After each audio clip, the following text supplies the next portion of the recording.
love that. That's like our typical like sign in, login face. Always, because Busted. Hey exactly. y'all. But at the same time, it's just every time I see your face, I'm just happy. Oh, I love you. Just seeing you makes me happy. Oh, And we did, I ditto. missed you last week, but woo, seeing you you just fill the room with so much joy. You fill the space, you fill the energy with so much joy and love. I love you. Before I get ahead of myself I with love you. just singing your praise, hello everyone. I am Banae. And I'm Kumi. And welcome to the CastABLE podcast, where we talk about what we can do to abolish ableism in the entertainment industry. We are honored today to have the opportunity to speak to a truly gorgeous, awesome, amazing college athlete who just so happens to have a disability. But first off, I want to see how you are. I want to check in. How are you, Queen? Good. Yesterday I had a really awesome opportunity to speak to 1,800 high school students who are all thespians, all drama students from the state of California through the California Thespians organization. And we had a really great time. We talked about Wish. I performed, and they just spent the entire weekend immersed in every aspect of the theater. So like I arrived and there were kids doing like choreographed sword fighting. And there were, kids building sets with their mentors and dance classes and things like that. So I'm just wishing them all well at the California Thespians Association. Today they're doing their final performance of Wicked that they've done over the weekend. So it'll be really exciting for them. Yeah. And our friend Jason Donter is a board member at California Thespian. So I just wanted to give him a little shout out for, bringing me on and looping me into this awesome opportunity for a lot of kids. I met some really cool kids. We talked about invisible disabilities. Met quite a few kids with invisible disabilities. I met some ambulatory wheelchair users, which is really awesome. And I'm just wishing them the best. Oh, we're sending so much blessings and prosperity to each and every one of them on their journeys. And I love that we are starting this podcast to kind of help aid them in answering the questions and making their journey a little less strenuous. You know what I mean? Like, I love that. I love that. It's really cool. We had a conversation. Jason asked me a question, what are my words of advice for teachers who are trying to engage students with disabilities? And I mean, just use the same tactics that you use to engage students, because people are people first and everything else is secondary.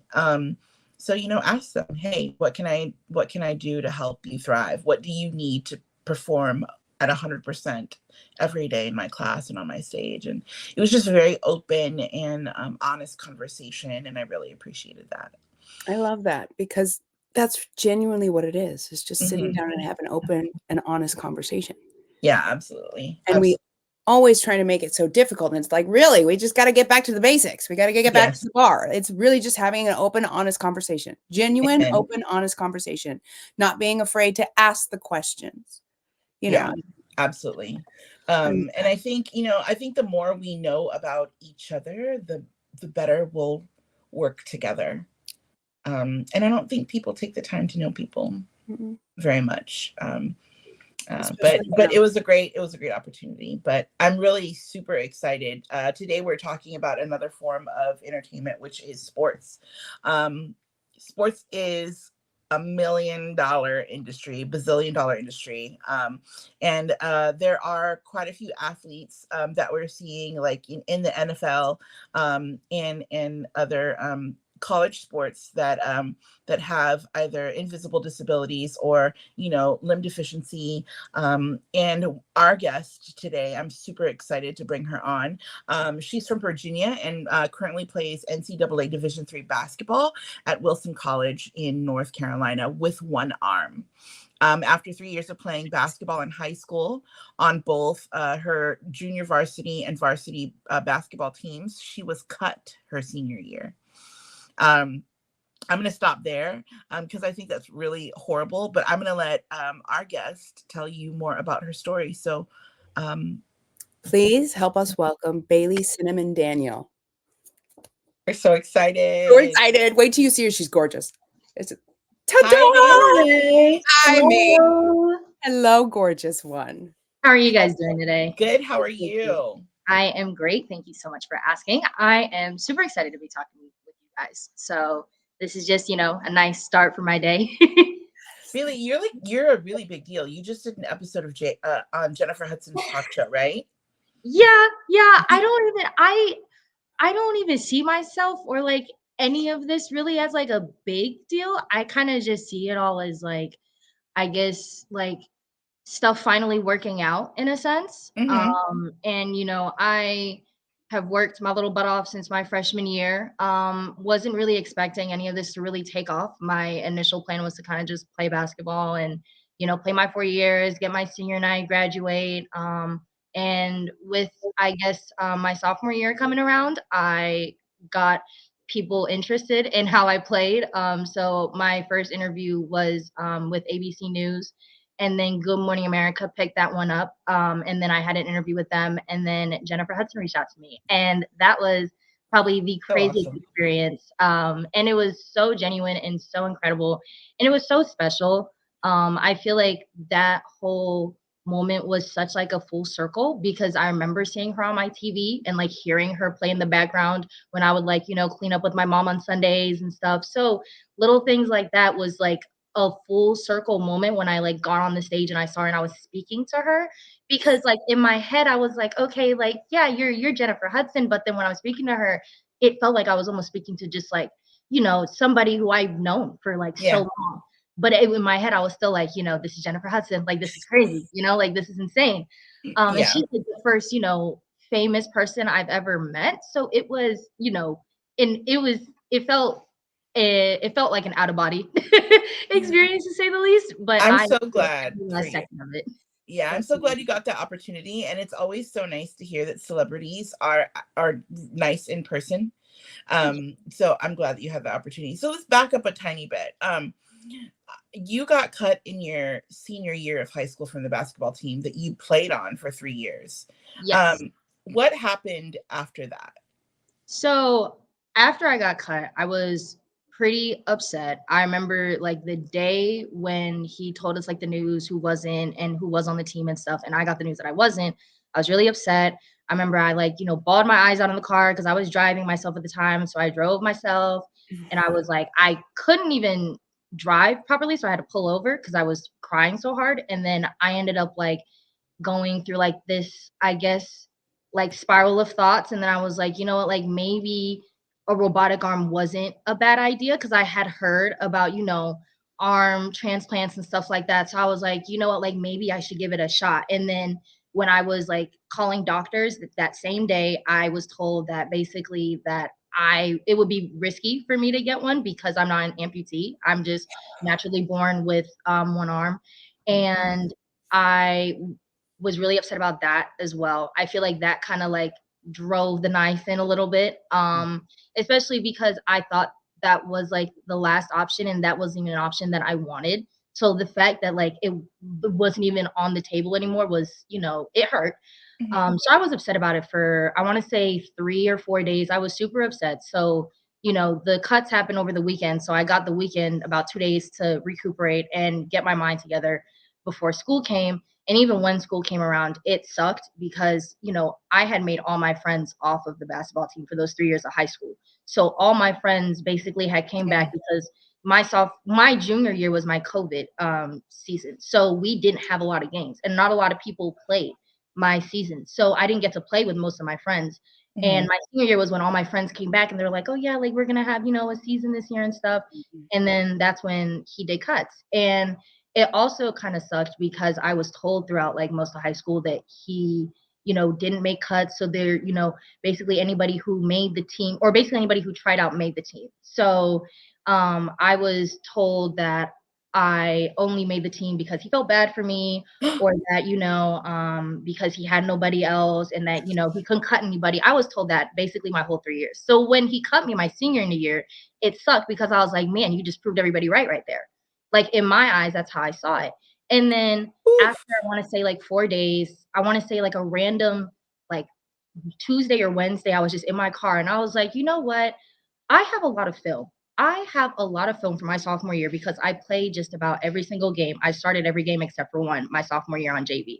So I had a good amount of film and I played, I got a couple steals. That was mainly what I did a lot my sophomore year of high school was a lot of defensive stuff. So my film consisted of, steals. It consisted of assists. It also consisted of a little bit of blocks here and there. So I told myself, like, why not just give it a shot? Like, what's the worst that could happen? So I remember like looking up like how many, Division III college basketball teams there are, and then like doing the math. And I was like, maybe, one might just say yes. One might just, be like, why not? Let's just bring her on. Let's just see what she can do, So I sent out my film, and I remember like day in and day out, just like emailing so many coaches, and I wouldn't stop until like 2 a.m.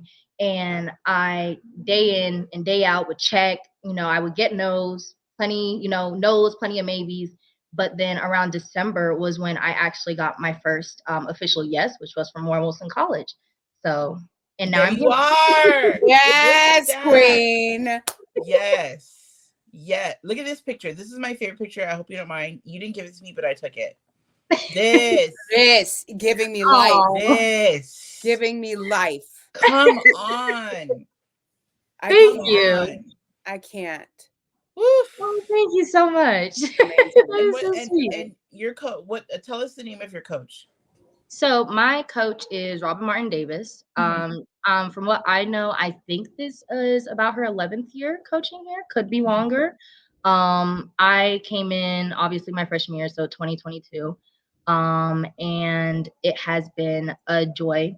She has never once really made me feel like I couldn't do a drill. So, she never really like was like, oh, like, since you have one hand, like, why don't you do this instead? It was kind of just like she would ask me like, do you, you should be able to do this, right? Like she wouldn't even ask. She would be like, oh, you can do this, right? Like you should be fine, right? And I'm like, oh yeah, but with little things like when we did, for example, we had to do jump roping one time.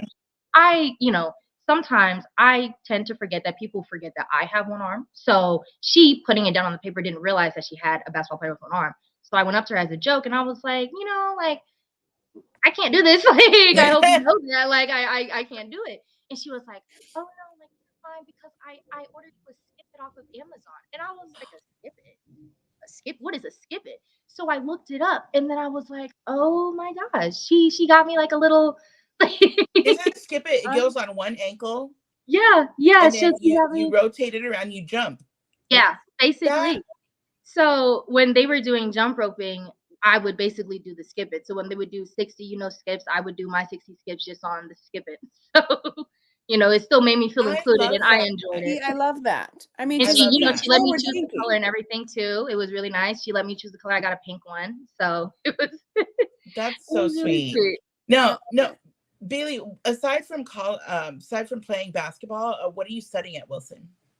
So I am majoring in psychology and I currently have a minor in political science and history. Come on. Get it. My main goal, objective, at the end of all this schooling is to eventually become a forensic psychologist. And then of course, coaching on the side would be such an interesting thing to do as well. I would love to coach like a high school team or an AAU team. I think it'd be something great. And I feel like seeing a coach with one arm would put a whole different perspective on basketball as well. Because not only, playing is one thing, but being able to like coach and have one arm as well, because demonstrations are going to be an issue, but I'm willing to take, that leap of faith and see, if I'm willing to change a kid's perspective on basketball as a whole, or how they view other people who they might end up playing with who have a disability, Yeah. I love it. And I love seeing all of this trauma being turned into triumph. I think it's beautiful and it just shapes you as the glorious, magnificent person that you are. And I kind of want to go into your childhood and see what your experience in the family as a child with a disability was, because I'm sure that also shaped the beautiful person that you are today. Let me think. So when I was a kid, I didn't really get like in my immediate family, like between my mother and my dad and my brother, they never once treated me any different from anybody else in the house. And they, would tell me over and over again that you have two arms, and I would look at them funny and be like, are we seeing the same person? Like, are we, but in my head, I knew that they were trying to just make me feel like, in a sense, you are normal. You're not, just because you have this, situation going on does not mean that you are not, as good as anybody else or as better or, whatever the case may be. So my mom and dad always told me, like, you have two arms, just to kind of instill in my head that you are normal. Like, that's not an excuse. My parents never wanted me to make my arm an excuse for anything. So they always taught me, try five things, try something five times. That's what they used to tell me. Try something five times before you ask for help. So anytime I ever tried anything in the house, I would have to try it five times before asking them for help. So I used to get really frustrated with tying my shoes. And I wasn't a fan of brushing my hair either, especially on the left side. um because I am naturally a type of person, because okay, I guess now would be a good time to show it, but I do, this is the arm, so it is a little bit significantly actually smaller than my left. But I can move the fingers, I can hold things, I can, bend at least, to a certain extent. So when I do my hair, I like to start from the base, or start from the ends and then like bring my way up. So on the left side it's a little bit of an issue. So my mom, she would instill me like, to at least try, at least give it a try. So I would try it. And of course I would get it done, but the left side was just never as good as the right side. So it would, annoy me to an extent. And it was little things like that. And then as, the years went on, I really didn't really see myself as any different.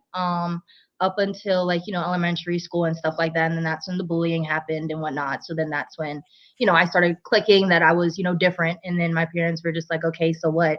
like, what's the issue with that? Like, what's so bad with being different? So once they, I guess, realized that I had one arm, that's when they were like, okay, like you have it, but that doesn't mean it's gonna stop you from doing anything.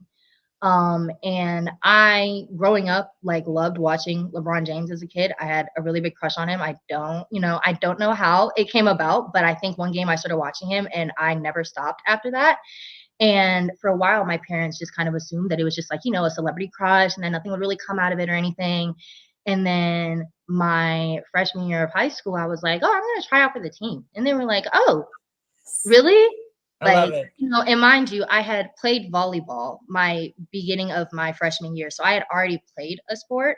So that was the first sport I actually ever played. So basketball was the second sport, but it would have been the first sport that I, have watched and, been with for a while, because I grew up kind of around basketball as well, because I had cousins who played and stuff like that. So this was the first sport that I really like loved and wanted to take a leap of faith and do, because volleyball was something that my mother really loved and I really wanted to like make her super happy and surprise her. So I was like, you know what? Like, I'm gonna start going to these camps. Like, I'm gonna see what I can do. So then I made the JV team and she was super excited and she was super happy about it. And it was like the best little surprise I could have done for her.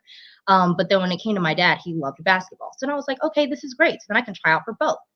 So then I tried out and then I ended up making the team, and my parents, they still were like, okay, like you think you're ready for that? Because basketball's a little physical. Like, this isn't volleyball, like this isn't where you're in your own little bubble. Like, this is, people are gonna be on you and that stuff. And I was like, yeah, I'll be fine. I'll be fine, like it's not the end of the world. And then, sophomore year, I ended up going from a guard position to playing down low in a post position because we Love had it. bodies on our team. We didn't have a lot of people who were taller or bigger in a sense. So a lot of us were the same height and size. So our coach essentially made us do a drill where we had to get as many rebounds as we could from him shooting the ball and put it back up. And however many, it was kind of an up in the air situation. So whoever had like, a decent amount was going to be our, post positions for that year. So he chose me and I was stunned because I personally felt like I was the smallest on the team because I'm always the skinniest on my teams no matter where I go. And I looked at him like he was kind of crazy and I was like, are you sure you want me like down here like with these girls? And he was like, yeah, like you'll be fine and stuff. So then I told my parents and they were like, oh, like, you'll be great. Like, my parents never once, like, they never told me, like, oh, like, Bailey, are you sure? Like, I love that. they were always like, go for it. Yeah, I love that. I love it. That's so amazing. Great. I'm really glad that you had that support system in your family. And your parents obviously did a spectacular job instilling, those values in you. But what was one of your greatest moments on this team? Is there like a specific game or a moment during practice that just really resonated with you? It still resonates with you to this day? I definitely think my first 2 shots this season, I got my first 2 collegiate basketball points this season. They were 2 free throws, so that was exciting. I was 2 for 2. I was super excited, and to this day, I still brag to my teammates about how I have the best free throw percentage out of all of them on the team because mine's at 100 because I only do it once. 100%. I love it. 100. So, it was that moment was so funny to me, mainly because I, am not really the best shooter. I don't like shooting that much. It's never really been my forte. I am more of a defensive person. So I like, if I am on offense, I like passing the ball. I like making plays happen. I am more of the person, or I'm usually the leaker. So the person who, typically stands to, or like they plan to stand out a little bit, like out of the play, just so like in case anything happens, then you can pass it out to them to restart the play. Those were the type of like plays that I was a part of when I was on offense. So coming here, it was different because our coach wanted everybody to shoot, and I was not used to that at all because when I was in high school, we had people who were really good at shooting, so we just let them shoot. We didn't really care too much about, ball hogging and stuff like that. We were just like, oh, we just want to win the game. We just want to win the game. So when it came to college, our coach wanted everybody to shoot. So I had to get used to that. So when the whole 2 free throws happened, that was really the first time I got a chance to like shoot the ball in a game. So it was scary. And when the first shot went in, I was super happy because then once that first shot went in, my nerves kind of like went down and I was like, okay, if the first shot goes in, 99% of the time, the second one will. And then it did. And then I was super happy. Amazing. I love that. That's so great. I really like that your coach like makes everybody do everything, and I feel like that speaks volumes to the difference between your college coach and your high school coach. And it's just really amazing. I love that. I love that. And I love that you want to actually revert back to high school and teach high school and coach high school, which is phenomenal. I think it's really telling. But I also want to know, how can college sports and the college sports industry be more of an inclusive of students, athletes with disabilities? And I actually want to know how you think high school can do that too. Okay. You know what I mean? How can we nurture students with disabilities and allow them to, pursue their passions as well? Because clearly you are a, success story. You are a success story. Yeah. And I think that they could actually, create a blueprint. And I want to know what you think they could do to be more inclusive of it. So I would say the first thing that I know, like a coach naturally is going to look at a player's like physicality and stuff, which I would not blame any coach for. But when it comes to a physical disability, especially if that kid is already putting themselves in that place, I would say for the coach to almost look past it in a sense. Not necessarily like, don't, forget about the kid necessarily, but more so just like remember that at the end of the day, the kid is trying. And I feel like any kid who puts themselves in that situation knows what the outcome could or could not be. So, it's not like it's the end of the world to tell, a kid no. It's not, I don't ever want a coach to feel, pressured to say yes to any student or anybody with a disability, but to also give us a shot. I feel like tryouts are probably the most fair. So I would say I have never been turned away personally from tryouts because of my disability, but I cannot speak for everybody who has a physical disability. So there probably have been a bunch of kids who have been turned away. I would say to just let them try, let them try and try not to compare them to others, which I know, like, I feel like as humans, we try to say that we don't do that, but distinctively, we almost do in a sense. Natural. And I feel like, sometimes when I played, I felt like I was getting compared to other people because of the fact that I had one arm and, I wasn't making my shots, and my coach, will kind of look at me a little funnier than, the girl who missed her shot before mine. And I felt like it was, because I had one arm, he almost wanted me to be better in a sense because I can't really make too many mistakes in a sense because I feel like, and I, have seen situations like this before where, I feel like when I make mistakes, I feel like they are more, I guess, noticeable because I have one arm. And I feel like sometimes coaches might look at, the way I miss my shots and look at it a little bit more harsh than, the other kid who has two arms.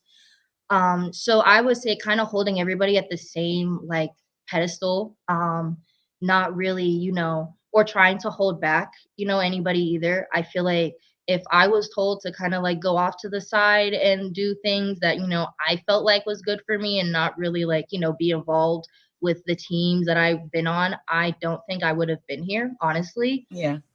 Because at the end of the day, I feel like being a part of that team, it helped me, not only like I guess it helped me mentally. It helped me emotionally as well. Mainly just because I never really felt like I had fit in anywhere. So in Mhm. basketball, I felt normal because nobody treated me different. Nobody, treated me like I had one arm. Like my Yeah. teammates never, Yeah. the only thing my teammates ever asked me was, how do you like your balls passed to you? And I was like, oh, like, you can pass it to my chest or you can pass it, bounce pass it to me because I wear a chest plate when I play. So when I get chest passes, the contact doesn't go straight to my chest. So I don't, get the wind knocked out of me.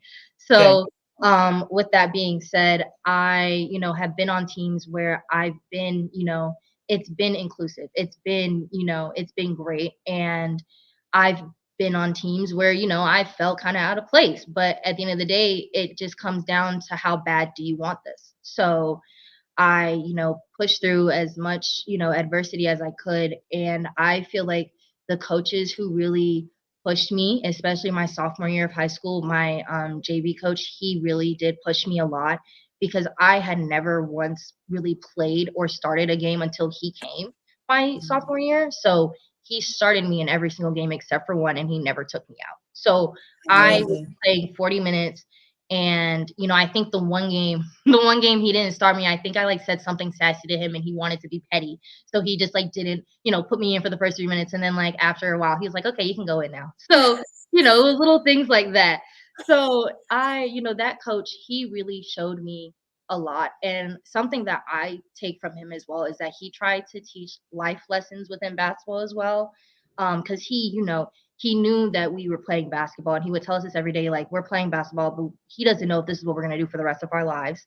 So he can give us all the basketball tips he can in the world, but he doesn't know if that's going to help us in the real world 10 years down the line when we're, doing our jobs and whatnot. So he tried to instill like a lot of like life lessons in a sense, like after like losses of a game and stuff, or like, after having a bad game, he would come like personally to each one of us and like tell us that it's okay.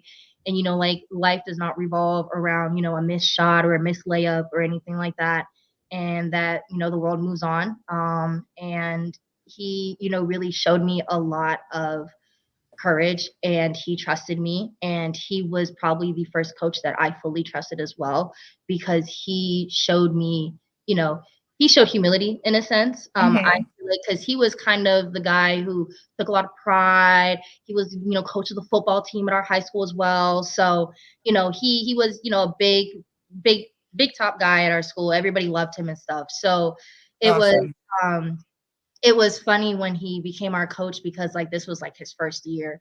And I was like, oh, like how is he gonna coach us? Like he coaches football. Like we're not boys. Like, I'm Yeah. just trying, play a little bit of basketball. Like I don't want to tackle anybody. So when he, ended up being our coach, I ended up actually like loving him because he showed us like so much more respect than like a lot of coaches probably would have as like a high school team. Like he treated us like we were adults. He was just like, this is your team. I'm here to coach you guys, but at the end of the day, you guys are the ones who decide how your season's going to go. So he really like let our season like go in our hands. Like he would obviously coach us and he would be at the practices, but when it came to games and stuff, he would kind of just like sit back and wait for somebody to kind of step up and see, what would really unfold. And then if it didn't, then he would, call a timeout, tell us to regroup, figure out, who's going to take charge, who's going to be the person to take lead. And he wanted us to be the ones to say that we won the game. He didn't want to be the one to say that like he coached us into winning the game. That was his thing. I love it. I love that. Leadership makes a huge difference. Oh yeah. And impact on a team. But I really liked what you said about like that pressure on us as a society, as a community that's looked upon as quote different, to overperform and overachieve. I'm almost done reading Michelle Obama's first book, Becoming. And she talks a lot about how when she was in the White House, how they were criticized extra because they were our first Black president and first Black first lady in the White House. And I think as people with disabilities, I feel like we get that a lot at the same time too. And I also really like what you said about like being creative, like how your teammates asking you, how do you like the ball passed to you, and you wearing a chest plate. People with disabilities are very creative, and we have to be creative in order to thrive in this life. And I just really like that. But just last question, we're going to wrap it up here. But as an athlete with a disability, what is some really quick advice you can give for younger people with disabilities who want to play sports? Please bet on yourself. I really, really, really believe in that, quote. I was told that right before I decided to really pursue this whole collegiate basketball career. And I was talking to my friend about it, who ended up going D1 a year before I ended up graduating. So I spoke to her and she told me like, you need to bet on yourself. Like you need to, really bet on you. Like you shouldn't listen to these people. You shouldn't listen to good or bad. You need to listen to what what you think, what you have to say, and take it and run with it. So I definitely believe in betting on yourself is really something that is true to all of this, because I could have stopped at any time. I could have, quit this whole journey of, trying to be recruited after the first like 3 no's. But after, 2 months of no's, I ended up getting that one yes. So it worked out in the end. And I feel like if I hadn't bet on myself, I would not, have done this. Absolutely. I would not have, I probably would have just taken that little, cut from senior year and just like went off to another college and stayed. And, I think almost something in my head when it happened kind of told me like, okay, like you have to prove him wrong. Like you can't let this man stop you from doing something like this. Like this is not something that he gets to decide, because I have to live my life. Like, I'm the one who has to look back on this at the end of the day. And I refuse to let anybody sit there and tell me, or I refuse to, let myself like go back in my mind and realize that somebody stopped me from living something that I could have done and that I could have pursued.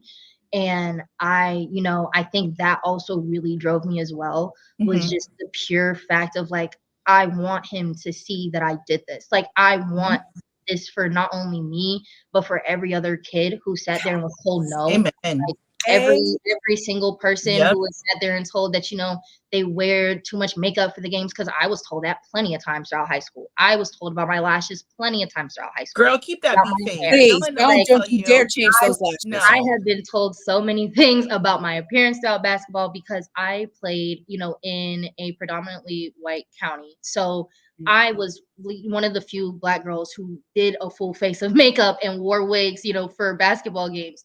So my team was always just like, you really wear a full face? And I'm like, absolutely. And then eventually, like, they just got used to it, so they would never ask. Mm-hmm. But I would have other coaches from other teams even come up to me and be like, "Oh my gosh, like your lashes are so cute," and I'm like, "Oh, thanks." And when it came down to like stuff like that, I feel like staying true to yourself as well Yep. is also Mm-hmm. something big Mm-hmm. throughout all this, because I could have sat there and changed so many things Mm-hmm. about either the way I played or about like the way that I dress or how I act on the court. But at the end of the day, I won't Mm-hmm. because this is me, this is my life. And That's right, boo. I feel like sometimes, and I've, spoken to this to my mother as well, but I feel like, people who have anything to say about what I'm doing or how I'm doing it simply are probably upset because if they were in that same predicament, they would not be doing the same thing. Yeah. They would not be, Yeah. putting themselves out there, putting themselves in these situations. They probably, my mother has told me, like, they probably just want you to, sit in your room all day and cry about it, but you're Yeah. not. You're Yeah. not. And that's what's making them upset, is that you're thriving with, one arm when they can't even thrive with two. So Right. Exactly. it's little things like that. So it's just, Yes. I have, I, with time, though, I never want people to, sit there and think that I, didn't go through, stuff, because I went through a lot as a kid and I had a lot of mixed feelings about my arm. And I, there was points where I hated it. There were points where I liked it. There were points where I was, okay with it. Like, I would just wake up in the morning and realize it's there and just move on about my day. But then there were some times where like I hated it and I wanted Yeah. to cover it. Like I remember in elementary school where I would purposely wear like long sleeves in the summer because I did not like the way that my arm looks in short sleeves. Yeah. So I, would rather get that heat rash or, whatever the case may be, because I didn't want to feel, looked at. I didn't like that whole, look of just always being stared at. So then throughout time, when I started getting older, I, started thinking like, why not be looked at for something different, So I started doing crazy colors with my hair. Like I started, wearing neon pink and doing purple and doing, stuff like that. Because I feel like, if I'm already different, I might as well go all out. Yeah. Like there's Bring no that attention to yourself, there's darling. no Yes, reason to absolutely. like I, big lashes are always going to be a staple for me. Mm-hmm. They're always going to be a staple for me. My, my hair is always going to be a staple for me. It's just little things like that, because I realize that naturally I'm not going to fit into society, and that's fine. I'm okay with that, Mm-hmm. because I might as well stand out, because it's not like I look Amen. bad doing it. Amen. It's not like I Yeah, look and bad I doing think it. that's So, yeah, that's my favorite thing about you. And I always tell people, I was like, we can't expect people to think the world of us when we don't think the world of ourselves, yes. especially as people with disabilities. But Baileigh, thank you so much for sharing your story with us. It's been so fun having you on this podcast, and we wish you the best in the rest of your college career. And I can't wait to see what you do, what you continue to do in the future. You are an inspiration. You are an Yes. amazing queen, and you always stand out, honey. You always Yes. stand out. You deserve it. You are worthy of it, and I'm living for it. So Yes. please never stop standing out, because you are magnificent and you are meant to be. Thank you Amen. guys so much. Thank No you. And problem. thank Thanks you for guys for joining doing us. this. Thank you. Absolutely. Because at the end of the day, it's people like you who are giving platforms like this. So, I can only thank you guys, and thank you, for, having the courage to do this and stuff, and being, people like, kind-hearted people like yourselves, and giving me, a chance to speak. So Oh, baby, Your we love story you is so worthy to be much. told, darling. Your story Yes. is worthy to be told numerous times, and this will not be the last time. Trust Y'all and follow. believe. Yes, please, everyone follow Baileigh Yes. on Instagram at Bail. I love that. Y'all Thank y'all you. young people are so creative. I know. But thank you so much to everybody for watching the CastABLE podcast. I'm Kumi, I'm Benet. and we will see you next time.